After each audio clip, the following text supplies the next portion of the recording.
வணக்கம், welcome to சுகீஸ் arts and craft. இன்றைக்கி நம்ம என்ன பார்க்க போகிறோம்னா ட்ரேசிங் பண்ணுறது தான். நமக்கு தேவையான டிசைனை எப்படி கிளாத்தில் வந்து ட்ரேஸ் பண்ணுறது அப்படின்னு அதுக்கு ஃபஸ்ட்டு நம்ம ட்ரேசிங் பேப்பரில் வந்து தேவையான டிசைனை வரைஞ்சிட்டு சுற்றி அந்த டிசைன் ஃபுல்லாகவே வந்து ஒரு பின்னூசி வச்சு ஹோல் போட்டுக்கணும். குட்டி குட்டி ஓட்டையாக போட்டதுக்கப்புறம் குத்தி எடுத்ததுக்கப்புறம் அதில் நம்ம கரெக்டான ப்ளேஸில் கிளாத்தில் வச்சு இந்த மாதிரி பவுடர் வச்சு நம்ம போட்டு தேய்ச்சி விடணும்.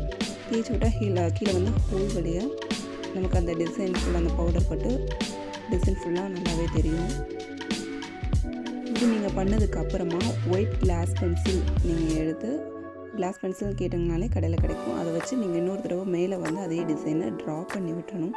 ஏன் அப்படின்னா நம்ம இப்போ கை வச்சு போடும்போது பவுடராக இருந்துச்சு அப்படின்னா ஒரு பக்கம் டிசைன் போட்டுட்ருக்கும் போதே இன்னொரு பக்கம் அழிஞ்சிரும். இது சின்னதாக ஒரு மாங்காய் டிசைன் தான்.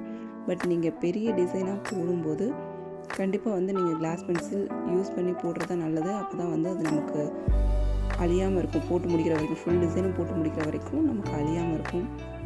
இது ஃபுல்லாமே நான் வந்து கோல்டன் பீட் வச்சு தான் போட்டிருக்கேன். போட்டு முடிச்சதுக்கப்புறம் அந்த டிசைன் உங்களுக்கு எப்படி இருக்குது, ஃபினிஷிங் எப்படி இருக்குது அப்படிங்கிறதையும் காட்டியிருக்கேன். உங்களுக்கு இந்த வீடியோ பிடிச்சிருச்சுன்னா மறக்காமல் சப்ஸ்கிரைப் பண்ணுங்கள், லைக் பண்ணுங்கள். Thank you so much.